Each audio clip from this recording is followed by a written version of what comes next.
അസ്സലാമു അലൈക്കും. Welcome back to our channel. ഇന്നത്തെ നമ്മുടെ വീഡിയോ 2 ദിവസത്തെയും കൂടിയിട്ടുള്ള കാര്യങ്ങൾ ഉൾപ്പെടുത്തിയിട്ടാണ് കേട്ടോ. അപ്പോൾ വീഡിയോ എല്ലാവരും സ്കിപ്പ് ചെയ്യാതെ തന്നെ കാണുക. നമ്മുടെ വർക്കിൻ്റെ ഡീറ്റെയിലും കാര്യങ്ങളൊക്കെ നമ്മൾ വീഡിയോൻ്റെ ഇടയിൽ പറയുന്നുണ്ട് കേട്ടോ. അപ്പോൾ വീഡിയോ മുഴുവനായിട്ട് കണ്ടാലാണ് നിങ്ങൾക്ക് ഡീറ്റെയിലും കാര്യങ്ങളൊക്കെ മനസ്സിലാവുള്ളൂ. അതുപോലെ നിങ്ങൾ ആദ്യമായിട്ടാണ് നമ്മുടെ ചാനൽ കാണുന്നതെങ്കിൽ പ്ലീസ് ചാനലൊന്ന് സബ്സ്ക്രൈബ് ചെയ്ത് സപ്പോർട്ടും കൂടി ചെയ്യണേ. അപ്പോൾ നമ്മൾ ആദ്യം തന്നെ നനച്ചുള്ളി പരിപാടിയും കാര്യങ്ങളൊക്കെയാണ് കേട്ടോ ചെയ്യുന്നത്. അതായത് നമ്മൾ മുമ്പത്തെ വീഡിയോയിലൊക്കെ പറഞ്ഞിട്ടുണ്ടായിരുന്നു നമ്മൾ തറവാട്ട് വീട്ടിൽ പണി നടന്നുകൊണ്ടിരിക്കുകയായിരുന്നു എന്ന്. അപ്പോൾ പണികളെല്ലാം ഫിനിഷ് ചെയ്തിട്ട് നമ്മൾ തറവാട്ടിലോട്ട് വന്നിട്ടുണ്ട് കേട്ടോ. അപ്പോൾ ആദ്യം തന്നെ അവിടെ ക്ലീൻ ചെയ്ത് സാധനങ്ങളെല്ലാം ഒതുക്കി വെച്ച ശേഷം വേണം നമുക്ക് താമസിക്കാനായിട്ട്. അപ്പോൾ ഇന്നലെയൊക്കെ നമ്മൾ അതിൻ്റെ തിരക്കായത് കൊണ്ടാണ് കേട്ടോ വീഡിയോ ഇടാതിരുന്നത്. അപ്പോൾ ഞാൻ 2 ദിവസത്തെയും കൂടി ഒരുമിച്ചിട്ട് ചെയ്യാമെന്ന് വിചാരിച്ചിട്ടാണ് കേട്ടോ രണ്ടും ഡീറ്റെയിൽ ആയിട്ട് തന്നെ കാണിക്കുന്നത്. അപ്പോൾ ഇതോടുകൂടി തന്നെ നമ്മുടെ എല്ലാ വർക്കും അതുപോലെ പണികളൊക്കെ ഫിനിഷ് ചെയ്തു. നമ്മൾ നനച്ചുള്ളി പരിപാടി ഇതോടെ കംപ്ലീറ്റ് ചെയ്തിട്ടുണ്ട് കേട്ടോ. അപ്പോൾ ഇൻഷാ അല്ലാഹ് നാളെ മുതൽ നമ്മൾ വീണ്ടും പഴയ ടൈം ടേബിളിലേക്ക് തന്നെ വരും കേട്ടോ. അതായത് നമ്മുടെ വർക്ക് കാര്യങ്ങളായിട്ട് റമദാൻ മാസമൊക്കെ ഇല്ല. അപ്പോൾ അങ്ങനെ നമ്മൾ മുന്നോട്ട് പോകാമെന്ന് വിചാരിച്ചിരിക്കുകയാണ്. അപ്പോൾ ഞാൻ ആദ്യം തന്നെ ഫ്രിഡ്ജാണ് കേട്ടോ ക്ലീൻ ചെയ്യുന്നത്. നമ്മുടെ റൂമൊക്കെ സെറ്റാക്കി എടുത്തിട്ടുണ്ട്. അതിന് ശേഷം ഞാൻ ഫ്രിഡ്ജ് ക്ലീൻ ചെയ്യാൻ നിന്നു കേട്ടോ. അപ്പോൾ അതിൻ്റെ ഇടയിൽ കൂടി ഇതാ മോളൊക്കെ വന്നിട്ട് ആ ഫ്രീസറിലുള്ള കട്ടയൊക്കെ ഉണ്ടല്ലോ ഇതാ ഇതുപോലെ കണ്ടില്ലേ, നല്ല രസമുണ്ട് കേട്ടോ കാണാനായിട്ട്. അപ്പോൾ അതിൻ്റെ ഇടയിൽ കൂടെ അവളും കൂടി വന്നിട്ട് എന്നെ സഹായിക്കണമെന്ന് പറഞ്ഞിട്ടാണ് കേട്ടോ നിൽക്കുന്നത്. അപ്പോൾ എല്ലാതും നമുക്ക് ഒറ്റയടിക്ക് തന്നെ ചെയ്ത് തീർക്കാനായിട്ട് പറ്റില്ല കേട്ടോ. അപ്പോൾ നമ്മൾ ഓരോ ഭാഗങ്ങളും ഓരോ ദിവസം സമയം എടുത്തിട്ടാണ് കേട്ടോ ചെയ്യുന്നത്. അതാണ് നിങ്ങൾ തമ്പനയിൽ കണ്ട പോലെ നമ്മൾ ഈ 2 കൈയും വെച്ചിട്ട് എന്തൊക്കെ ചെയ്യും.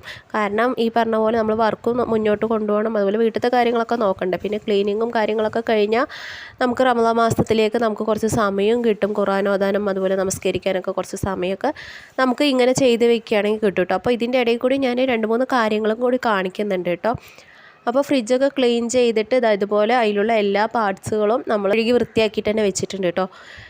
അപ്പോൾ കണ്ടില്ലേ, ഫ്രിഡ്ജ് നല്ല വൃത്തിയായിട്ട് തന്നെ നമ്മൾ തുടച്ച് ക്ലീൻ ചെയ്ത് എടുത്തിട്ടുണ്ട്. ഇനി ഇതിലേക്ക് നമുക്ക് ഓരോ പാർട്സുകളായിട്ട് ഇങ്ങനെ വെച്ച് കൊടുക്കാം കേട്ടോ. ആദ്യം ഇതുപോലെ നമുക്ക് കഴുകാനുള്ളതും അതുപോലെ തുടച്ച് വൃത്തിയാക്കാനുള്ളതും എല്ലാം കംപ്ലീറ്റ് ചെയ്ത് കഴിഞ്ഞിട്ട് നമുക്ക് മൊത്തത്തിൽ വൃത്തിയാക്കുന്നതായിരിക്കട്ടെ നല്ലത്. അപ്പോൾ ഓരോരോ ഭാഗങ്ങളായിട്ടില്ലെങ്കിൽ ഓരോരോന്നായിട്ട് ക്ലീൻ ചെയ്ത് വൃത്തിയാക്കി എടുത്തിട്ടാണ് കേട്ടോ അപ്പോൾ വരുന്നത്. പിന്നെ ഇത് നമ്മൾ രാവിലെ തന്നെയാണ് കേട്ടോ ഈ പണി സ്റ്റാർട്ട് ചെയ്യാൻ വേണ്ടി നിന്നത്. രാവിലെ വെറും ഒരു കാലിച്ചായ കുടിച്ചിട്ടാണ് കേട്ടോ നമ്മൾ ഈ പണികളിലേക്ക് വന്നിരിക്കുന്നത്. ഇനി ഇത് കഴിഞ്ഞിട്ട് വേണം നമുക്ക് രാവിലേക്കുള്ള നാഷ്ടയും കാര്യങ്ങളൊക്കെ റെഡിയാക്കി എടുക്കാനായിട്ട് കേട്ടോ. അപ്പോൾ ഫ്രിഡ്ജിൽ ഇതാ എല്ലാതും നമ്മൾ സെറ്റാക്കിയിട്ട് തന്നെ വെച്ചിട്ടുണ്ട്. ഇതിൽ കാര്യമായിട്ട് വെക്കാനുള്ള സാധനങ്ങൾ മാത്രം വീഡിയോയിൽ കാണിക്കാനുള്ള അത്ര ഉള്ളതായിട്ടില്ല കേട്ടോ. അതുകൊണ്ടാണ് ഞാനിപ്പോൾ അതൊന്നും കാണിക്കാതിരിക്കുന്നത് കേട്ടോ.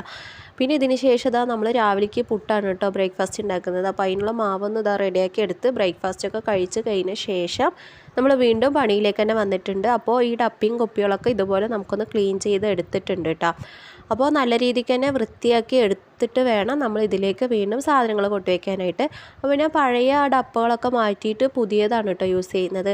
നമ്മൾ പ്രത്യേകിച്ച് നമ്മുടെ ആൾക്കാർക്കൊക്കെ ഈ നനച്ചുള്ളി പരിപാടി ആകുമ്പോൾ ഇങ്ങനെയൊക്കെ ചെയ്താലാണ് കേട്ടോ ഒരു സംതൃപ്തി ഉണ്ടാവുള്ളൂ. കുറച്ച് വസ്വാസം കൂടി കൂടിയ ആൾക്കാരാണെങ്കിൽ പറയും വേണ്ട, എത്ര ചെയ്താലും നമുക്ക് തൃപ്തിയാവുകയില്ല കേട്ടോ. അപ്പോൾ നമ്മൾ പണികൾ ചെയ്യുന്നതിൻ്റെ ഇടയിൽ കൂടി ഇതുപോലെ ക്ഷീണമൊക്കെ തട്ടുമ്പോൾ നമ്മൾ ചൂടുമല്ലേ, നല്ല ചൂട് കാലമാണ് ഇപ്പോൾ. അപ്പോൾ ഞാനിതാ ഒരു സോഡയിൽ നാരങ്ങയൊക്കെ ഇട്ടിട്ട് ഉപ്പിട്ടിട്ട് ഒന്ന് കലക്കിയിട്ട് ഒരു വെള്ളവും കൂടി കുടിക്കുന്നുണ്ട് കേട്ടോ. അപ്പോൾ ഇത് കഴിഞ്ഞിട്ട് നമുക്ക് കുറച്ചുകൂടി പണികളുണ്ട്. അപ്പോൾ ഞാനിതാ ഈ മുമ്പ് പറഞ്ഞ പോലെ റമദാൻ മാസമല്ലേ, അപ്പം നമുക്ക് കുറച്ച് ഇഞ്ചി വെളുത്തുള്ളി പേസ്റ്റ് ഒന്ന് സ്റ്റോക്ക് ചെയ്യാമെന്ന് വിചാരിച്ചു കേട്ടോ. ഒരുപാട് കൂടുതൽ ഞാൻ എടുത്തിട്ടില്ല, കുറച്ച് തന്നെ എടുത്തിട്ടുള്ളൂ. എങ്കിലും നമുക്ക് ഒരു 2 ആഴ്ചയ്ക്കുള്ളത് ഉണ്ടാവും കേട്ടോ. ഞാൻ വെളുത്തുള്ളിയും ഇഞ്ചിയും ഞാൻ അതിൻ്റെ കൂടെ തന്നെ ചെറിയുള്ളിയും കൂടി എടുക്കാറുണ്ട് കേട്ടോ. അപ്പോൾ നമ്മൾ വെളുത്തുള്ളി പേസ്റ്റ്, അതായത് ഇഞ്ചി വെളുത്തുള്ളി പേസ്റ്റ് ഇടുന്നതിൻ്റെ കൂടെയൊക്കെ ഈ ചെറിയുള്ളി യൂസ് ആക്കാറുണ്ട്. അതുകൊണ്ടാണ് ഈ ചെറിയുള്ളിയും കൂടി ഇട്ട് കൊടുക്കുന്നത്. എന്നിട്ട് എല്ലാം വൃത്തിയാക്കി ക്ലീൻ ചെയ്ത ശേഷം നമുക്കിതുപോലെ മിക്സിയുടെ ജാറിലിട്ടിട്ട് ഒന്ന് നന്നായിട്ട് തന്നെ അരച്ചെടുക്കാം കേട്ടോ. അപ്പോൾ ഇതാ നന്നായിട്ട് തന്നെ അരച്ചെടുത്തിട്ടുണ്ട് കേട്ടോ. ഇനി നമുക്ക് ഇതുപോലൊരു ബൗളിലാക്കിയിട്ട് ഫ്രിഡ്ജിൽ നമുക്ക് ഒരു മാസത്തോളം നമുക്ക് നിൽക്കും കേട്ടോ, കേടുകൂടാതെ തന്നെ ഉണ്ടാവും. അപ്പോൾ ഇത് റമദാൻ മാസം ആയതുകൊണ്ട് മാത്രമല്ല കേട്ടോ, ഞാൻ പൊതുവേ ഇങ്ങനെ തന്നെയാണ് ചെയ്ത് വെക്കാറ്. കാരണം ഇത് നമുക്ക് അപ്പയ്ക്കപ്പം ഇങ്ങനെ ചെയ്യാൻ പറ്റില്ലല്ലോ. അപ്പോൾ ഇത് മൊത്തത്തിൽ ഇതുപോലെ ചെയ്തെടുക്കുകയാണെങ്കിൽ എളുപ്പത്തിൽ തന്നെ നമ്മുടെ പണികളൊക്കെ തീർന്ന് കിട്ടും കേട്ടോ. അപ്പോൾ ഇതാ ഞാൻ ഇതുപോലെ ഒന്ന് സെറ്റാക്കി എടുത്തിട്ടുണ്ട്. ഇനി നമുക്ക് ഉച്ചയ്ക്കുള്ള ഫുഡ് കൂടി റെഡിയാക്കണം കേട്ടോ. അപ്പം നമ്മൾ ഇന്ന് ഞായറാഴ്ചയാണല്ലോ, അപ്പോൾ ഞായറാഴ്ച ദിവസത്തിന് വേണ്ടിയിട്ട് ഇവിടെ ഞായറാഴ്ച ഒന്നില്ലെങ്കിൽ ചിക്കൻ അല്ലെങ്കിൽ ബീഫ് എന്തായാലും നിർബന്ധമാണ് കേട്ടോ. അപ്പോൾ ഇന്നിവിടെ എടുത്തിരിക്കുന്നത് ബീഫാണ്. അപ്പോൾ ബീഫിന് വേണ്ടിയിട്ട് ഗ്രേവി പോലെ ഒന്ന് ആക്കാമെന്ന് വിചാരിച്ചു. അപ്പോൾ അതിനുള്ള ഉള്ളികളൊക്കെ ഒന്ന് അരിഞ്ഞെടുത്തിട്ട് നമുക്ക് ബീഫ് ഗ്രേവി കൂടി ഒന്ന് റെഡിയാക്കി എടുക്കണം. അപ്പോൾ ഇതൊക്കെ നമ്മൾ ചെയ്യുന്നത് ഇവിടേക്ക് താമസം മാറിയ ശേഷമാണ് കേട്ടോ. അതായത് നമ്മൾ തറവാട്ട് വീട്ടിലേക്ക് വന്ന ശേഷമാണ് കേട്ടോ അതൊക്കെ ചെയ്യുന്നത്. നമ്മൾ പൂർണ്ണമായിട്ട് ഈ മുമ്പ് പറഞ്ഞതുപോലെ ആ വാടക വീട്ടിൽ നിന്ന് വന്നിട്ടുണ്ട്. അപ്പോൾ ബാക്കിയെല്ലാം ഇവിടെ ചെയ്യുന്നത് നമ്മൾ തറവാട് വീട്ടിൽ തന്നെയാണ്. അപ്പോൾ ഒരു ഭാഗത്ത് കച്ചറകളോ അതും ഇതൊക്കെ ആയിട്ട് കിടക്കുന്നുണ്ട് കേട്ടോ. കാരണം നമ്മളെല്ലാം സെറ്റാക്കി പറഞ്ഞ പോലെ ഒതുക്കി പെറുക്കി വെക്കുന്നതേ ഉള്ളൂ. അപ്പോൾ ആ ഉള്ളികളൊക്കെ അരിഞ്ഞ് റെഡിയാക്കി എടുത്തിട്ടുണ്ട്. എന്നിട്ട് നമ്മളിതെല്ലാം കൂടി ഉള്ളിയും പച്ചമുളകും തക്കാളിയും ഒക്കെ വഴറ്റി എടുത്തിട്ട് ബീഫ് വേവിച്ചെടുത്തത് ഇതിലേക്കൊന്ന് ഇട്ട് കൊടുക്കുന്നുണ്ട് കേട്ടോ. ബീഫിൽ ഈ പറഞ്ഞ പോലെ മുളക് പൊടി, മഞ്ഞൾപ്പൊടി, മല്ലിപ്പൊടി പറഞ്ഞ പോലെ എല്ലാതും കൂടി മൊത്തത്തിൽ ഇട്ടിട്ട് നമുക്ക് ആവശ്യത്തിനുള്ള വേവാക്കിയെടുത്ത ശേഷം ഇതുപോലെ നമുക്ക് ഈ മസാലയിലേക്ക് ഇട്ട് കൊടുക്കാം കേട്ടോ. എന്നിട്ട് കുറച്ച് മല്ലിയില കൂടി ഇട്ട് കൊടുത്തിട്ട് നമുക്ക് നന്നായിട്ട് തന്നെ ഒന്ന് വറ്റിച്ചെടുക്കണം. നമ്മൾ ഒരുപാട് വെള്ളത്തോടുക്കനെയാണ് പെട്ടിരിക്കുന്നത്. അപ്പോൾ കുറച്ച് വെള്ളം വറ്റാൻ വേണ്ടിയിട്ട് വെക്കാം കേട്ടോ. എങ്കിലാണ് കഴിക്കാനായിട്ടൊരു ടേസ്റ്റ് ഉണ്ടാവുള്ളൂ. അപ്പോൾ ഞാൻ കുറച്ച് നേരം ഇതുപോലെ തുറന്ന് തിളപ്പിച്ച ശേഷം ഇതുപോലെ ഒന്ന് വറ്റിച്ചും കൂടി എടുത്തിട്ടുണ്ട് കേട്ടോ. അപ്പോൾ ഇങ്ങനെ കഴിക്കുകയാണെങ്കിൽ നല്ലൊരു ടേസ്റ്റ് ആയിരിക്കും. അപ്പോൾ ഇതൊക്കെ കഴിഞ്ഞ ശേഷം നമുക്ക് നമ്മുടെ വർക്കിലേക്ക് വരാം. അപ്പോൾ ഇന്ന് ഞായറാഴ്ച ആയതുകൊണ്ട് തന്നെ ഇക്കയാണ് കേട്ടോ പോയി മെറ്റീരിയലൊക്കെ എടുത്തത്. അതായത് ഈ പീസുകൾ എടുത്തിട്ട് വന്നത് ഇക്കയാണ് കേട്ടോ. അപ്പോൾ ഞാൻ ഭക്ഷണമൊക്കെ കഴിച്ച ശേഷം ഇതൊന്ന് ഓപ്പൺ ചെയ്യണം. അപ്പോൾ ഞാൻ നിങ്ങൾക്കും കൂടി ഒന്ന് കാണിച്ചു തരാം. അപ്പോൾ ഇതിന് മുൻപ് നമ്മൾ എടുത്തിരിക്കുന്ന അതേ സെയിം മെറ്റീരിയലല്ല സെയിം ഡിസൈൻ തന്നെയാണ് കേട്ടോ ഇതിൽ വന്നിരിക്കുന്നത്. മെറ്റീരിയലിൽ നല്ല മാറ്റമുണ്ട് കേട്ടോ. അപ്പോൾ എനിക്ക് തോന്നുന്നത് റയോൺ മെറ്റീരിയൽ ആണെന്നാണ് കേട്ടോ. അപ്പോൾ ഈ പെരുന്നാളും സീസണൊക്കെ ആയതുകൊണ്ട് തന്നെ നമുക്ക് കുറച്ച് കൂടുതൽ വർക്ക് തന്നെ കിട്ടാൻ ചാൻസ് ഉണ്ട് കേട്ടോ. കാരണം ഇപ്പോൾ ഇനി അങ്ങോട്ടുള്ള ദിവസങ്ങളിൽ നല്ല പെരുന്നാളുടെ തിരക്കും കാര്യങ്ങളായിരിക്കുമല്ലോ. അപ്പോൾ അതിനനുസരിച്ച് തന്നെ വെറൈറ്റി മോഡൽസിൽ നമുക്ക് നമ്മുടെ വർക്കും കൂടാനുള്ള ചാൻസ് ഉണ്ട്. അപ്പോൾ ഇന്ന് എടുത്തിരിക്കുന്നത് 24 പീസാണ് കേട്ടോ. അപ്പോൾ മുമ്പ് എടുത്തിരിക്കുന്ന ആ മഞ്ഞ കളർ ഉണ്ടല്ലോ അതിൻ്റെ അതേ സെയിം ഡിസൈൻ തന്നെയാണ് വന്നിരിക്കുന്നത്. പിന്നെ ലേബലിലും ചെറിയൊരു മാറ്റമുണ്ട് കേട്ടോ. നമുക്ക് XXL അങ്ങനെയൊന്നുമല്ല വന്നിരിക്കുന്നത്. അതിലെന്തോ പേരെഴുതിയിട്ടുള്ള ലേബൽ കേട്ടോ വന്നിരിക്കുന്നത്. പിന്നെ അതിൻ്റെ കൂടെ ഇതാ ക്രോസ് പീസുകളൊക്കെ വന്നിട്ടുണ്ട്. നല്ലൊരു മെറ്റീരിയലുമാണ്, അതുപോലെ നല്ലൊരു കളറുമാണ് കേട്ടോ. ഒരു പിസ്ത കളറിലൊക്കെയാണ് വന്നിരിക്കുന്നത്. അപ്പോൾ മുമ്പ് നമ്മൾ ചെയ്തിരിക്കുന്ന യെല്ലോ കളറിൻ്റെ സെയിം മോഡൽ തന്നെയാണ് കേട്ടോ.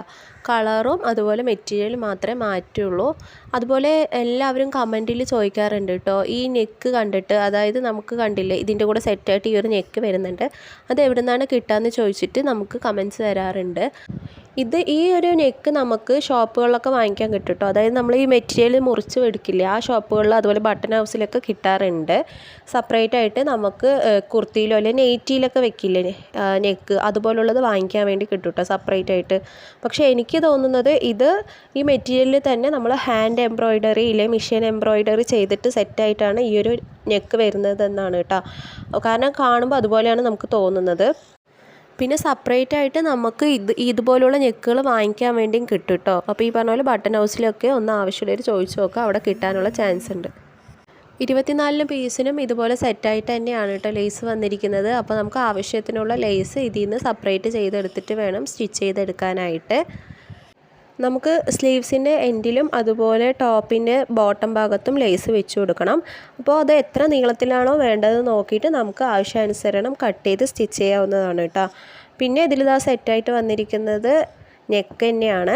അപ്പോൾ നെക്ക് ഈ പറഞ്ഞ പോലെ മൊത്തത്തിലാണ് കേട്ടോ അങ്ങനെ വന്നിരിക്കുന്നത്. അപ്പോൾ നമുക്ക് 1/4 ഇഞ്ച് ഇതുപോലെ ഗ്യാപ്പ് ഇടയിൽ വിട്ടിട്ട് ഒന്ന് എല്ലാ നെക്കുകളും സെപ്പറേറ്റ് ചെയ്തെടുക്കണം കേട്ടോ.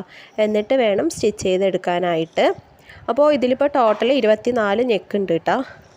ഈ ഒരു പീസും നമുക്ക് ഒരു ദിവസത്തിൽ സ്റ്റിച്ച് ചെയ്ത് കൊടുക്കാൻ വേണ്ടിയിട്ടാണ് കേട്ടോ തന്നിരിക്കുന്നത്. അപ്പോൾ ഇൻഷാല്ലാ സമയം കിട്ടുകയാണെങ്കിൽ ഞാൻ ഇതിൻ്റെ ഒരു സ്റ്റിച്ചിങ് വീഡിയോ ഡീറ്റെയിൽ ആയിട്ട് ചെയ്യുന്നതായിരിക്കും. അപ്പോൾ നമ്മൾ മുമ്പ് പറഞ്ഞ പോലെ ഇപ്പോൾ ടേബിളിൻ്റെ സെറ്റപ്പും കാര്യങ്ങളൊക്കെ ഉള്ളതുകൊണ്ട് നമ്മൾ എന്തായാലും ചെയ്യാൻ വേണ്ടി ശ്രമിക്കാം കേട്ടോ. അപ്പോൾ ഒരുപാട് പേര് സ്റ്റിച്ചിങ് വീഡിയോ ചെയ്യുമെന്ന് ചോദിച്ചിട്ട് കമൻറ്റ് ഇട്ടിട്ടുണ്ടായിരുന്നു കേട്ടോ. അപ്പോൾ എല്ലാവരും ഒന്ന് ക്ഷമിക്കണം. കാരണം നമ്മൾ ഈ പറഞ്ഞതുപോലെ മുമ്പ് ആ വീട്ടിലായതുകൊണ്ടാണ് കേട്ടോ ചെയ്യാൻ പറ്റാതിരുന്നത്. പിന്നെ എമർജൻസി ആയിട്ട് കൊടുക്കാനുള്ള ഓർഡേഴ്സൊക്കെ ആകുമ്പോൾ നമുക്ക് അതിൻ്റെ ഇടയിൽ കൂടി വീഡിയോ എടുക്കാൻ ചെറിയൊരു ബുദ്ധിമുട്ടുണ്ടാവും കേട്ടോ. അതുകൊണ്ടാണ്. പിന്നെ അത് കണ്ടില്ലേ നെക്കിലൊക്കെ നല്ലൊരു വർക്ക് തന്നെയാണ് കേട്ടോ വന്നിരിക്കുന്നത്. സിൽവർ കളറിൽ നല്ല മെഷീൻ എംബ്രോയിഡറി തന്നെയാണ് വന്നിരിക്കുന്നത്. പിന്നെ ഇതിലുള്ളത് അതുപോലെ സ്ലീവ്സാണ്. അപ്പോൾ സ്ലീവ്സൊക്കെ ഇതുപോലെ മൊത്തത്തിൽ സെറ്റാക്കിയിട്ട് തന്നെ വെച്ചിട്ടുണ്ട്. ഇനിയിപ്പോൾ അത് നിവർത്തുകയാണെങ്കിൽ ഡബിൾ പണിയാവും കേട്ടോ. അപ്പോൾ ഓരോന്ന് നമുക്ക് സ്റ്റിച്ച് ചെയ്തെടുക്കുമ്പോൾ ഇങ്ങനെ എടുക്കാനുള്ള എളുപ്പത്തിന് വേണ്ടിയിട്ട് നമ്മൾ അങ്ങനെ തന്നെ അത് മാറ്റി വെച്ചിട്ടുണ്ട്. പിന്നെ ഇതിൽ വന്നിരിക്കുന്നത് ഫ്രണ്ട് പീസും അതുപോലെ ബാക്ക് പീസും ആണ് കേട്ടോ. അപ്പോൾ മൊത്തത്തിൽ ഇത് അഴിച്ച് നോക്കിയ സമയത്ത് മനസ്സിലായത് നമുക്ക് അവർ പൊതുവെ തരുമ്പോൾ ഫ്രണ്ട് നെക്ക് കട്ട് ചെയ്യാതെയാണ് കേട്ടോ തരിക. പക്ഷേ ഈ ഒരു പീസിൽ നമുക്ക് ഫ്രണ്ടും ബാക്കും ഒരുപോലെ തന്നെ വെച്ചിട്ടാണ് കേട്ടോ അവർ കട്ട് ചെയ്തിരിക്കുന്നത്. അതായത് മൊത്തത്തിൽ ബാക്ക് പീസായിട്ടാണ് കട്ട് ചെയ്തെടുത്തിരിക്കുന്നത്. അതുകൊണ്ട് നമുക്ക് ബാക്ക് പീസ് മാറ്റി വെച്ച ശേഷം ഫ്രണ്ട് പീസിനുള്ളത് എടുത്തിട്ട് വേണം കേട്ടോ നെക്ക് സ്റ്റിച്ച് ചെയ്ത് കൊടുക്കാനായിട്ട്. അപ്പോൾ ഇങ്ങനെയാകുമ്പോൾ നമുക്ക് ബുദ്ധിമുട്ടുണ്ടാവില്ല. കാരണം ഈ ഇറക്കം കൂടുതൽ വരുമ്പോൾ നമുക്ക് കൺഫ്യൂഷൻ ആവും. ചില ടോപ്സിൽ അങ്ങനെ കൺഫ്യൂഷൻ ആവാറുണ്ട്. അപ്പോൾ ഇതിപ്പോൾ ഇങ്ങനെ മൊത്തത്തിലായതുകൊണ്ട് നമുക്ക് ഫ്രണ്ട് പീസൊക്കെ നോക്കിയിട്ട് കറക്റ്റായിട്ട് തന്നെ സ്റ്റിച്ച് ചെയ്തെടുക്കാൻ വേണ്ടിയിട്ട് എളുപ്പമായിരിക്കും കേട്ടോ. അപ്പോൾ മൊത്തത്തിൽ ഇതെല്ലാം ഇപ്പോൾ വന്നിരിക്കുന്നത് ബാക്ക് പീസിൻ്റെ അതേ അളവിൽ തന്നെയാണ് നെക്ക് വന്നിരിക്കുന്നത്. ഇനിയിപ്പോൾ ഇത് അടുത്ത കെട്ട് വന്നിരിക്കുന്നത് ഷോളാണ് കേട്ടോ. അപ്പോൾ 24 ഷോളുകളും അതിനുള്ള ലേസും ഇതുപോലെ കെട്ടിയിട്ടാണ് കേട്ടോ അവർ സെറ്റാക്കി തന്നിരിക്കുന്നത്. അതാകുമ്പോൾ ഇതിൽ നിന്നൊന്നും തെന്നിപ്പോകാതിരിക്കാൻ വേണ്ടിയിട്ടാണ് അങ്ങനെ ചെയ്യുന്നത്. ടോപ്പിൻ്റെ ലേസിനേക്കാളും ഷോളിലുള്ള ലേസിൽ മാറ്റം ഉണ്ടാവും കേട്ടോ. അതായത് നീളത്തിൽ വ്യത്യാസം ഉണ്ടാവും. അതുകൊണ്ടാണ് അതിൻ്റെ കൂടെ ഇത് സെറ്റാക്കി വെക്കാത്തത് കേട്ടോ. അപ്പോൾ കൺഫ്യൂഷൻ ഇല്ലാതെ ചെയ്തെടുക്കാൻ വേണ്ടിയിട്ടാണ് ഇതുപോലെ ചെയ്യുന്നത്. ഇനി നമുക്ക് ഷോളിൻ്റെ വീതി കണക്കാക്കിയിട്ട് വേണം കേട്ടോ ലേസ് വെച്ച് കൊടുക്കാനായിട്ട്. നമുക്ക് നീളത്തിൽ വെച്ച് കൊടുക്കേണ്ട ആവശ്യമില്ല. വീതിയിൽ മാത്രം 2 സൈഡും വെച്ച് കൊടുത്താൽ മതി. ആദ്യം 2 സൈഡും നീളത്തിൽ ഓരോ ഇഞ്ച് വേണം കേട്ടോ മടക്കി സ്റ്റിച്ച് ചെയ്ത ശേഷം നമുക്ക് വീതിൻ്റെ സൈഡ് ലേസ് വെച്ച് കൊടുക്കാനായിട്ട്. അപ്പോൾ മൊത്തത്തിൽ സെറ്റായതുകൊണ്ട് തന്നെ നമുക്ക് ഷോളിൻ്റെ വീതിൻ്റെ അളവ് നോക്കിയെടുത്തിട്ട് ലേസ് എത്രയാണ് വേണ്ടത് നോക്കിയിട്ട് കട്ട് ചെയ്തിട്ട് സ്റ്റിച്ച് ചെയ്തെടുക്കാം കേട്ടോ. ഷോളിൻ്റെ പീസൊക്കെ അത്യാവശ്യം നല്ല വീതിക്കും നീളത്തിലും തന്നെയാണ് കേട്ടോ വന്നിരിക്കുന്നത്. നമ്മുടെ തലയിലൊക്കെ ഇട്ടാൽ കറക്റ്റായിട്ട് തന്നെ അവിടെ കിടന്നോളൂ കേട്ടോ. തെന്നി പോകുക അതുപോലെ അഴിഞ്ഞു പോകുക അങ്ങനെയൊന്നും ചെയ്യില്ല. നല്ലൊരു റയോൺ മെറ്റീരിയലിലാണ് ഷോളൊക്കെ വന്നിരിക്കുന്നത്. രണ്ടും സെയിം തന്നെയാണ് കേട്ടോ. റയോൺ മെറ്റീരിയൽ തന്നെയാണ് ടോപ്പും ഷോളും വന്നിരിക്കുന്നത്. നമുക്ക് സെപ്പറേറ്റ് ഒരു പാൻറ്റിൻ്റെ ആവശ്യം മാത്രമേ ഉള്ളൂ കേട്ടോ. അപ്പോൾ ഇതാണിപ്പോൾ ഷോളിൽ വന്നിരിക്കുന്ന മെറ്റീരിയൽസ് കേട്ടോ. അപ്പോൾ ഇത്രയും കാര്യങ്ങളാണ് നമുക്ക് ഈ ഓർഡേഴ്സിൽ കാണാനുള്ളത്. അപ്പോൾ ഇതിൻ്റെ മുമ്പത്തെ വീഡിയോയിൽ നമ്മൾ 2 മോഡൽസിൻ്റെ ഡീറ്റെയിലും കാര്യങ്ങളൊക്കെ പറഞ്ഞിട്ടുണ്ടായിരുന്നു കേട്ടോ. ആ വീഡിയോ കാണാത്തവർ മുകളിൽ ഐ ബട്ടണിൽ ക്ലിക്ക് ചെയ്തിട്ട് നമ്മളുടെ മുമ്പത്തെ വീഡിയോസൊക്കെ ഒന്ന് കണ്ട് സപ്പോർട്ട് ചെയ്ത് സബ്സ്ക്രൈബ് കൂടി ചെയ്യുക കേട്ടോ.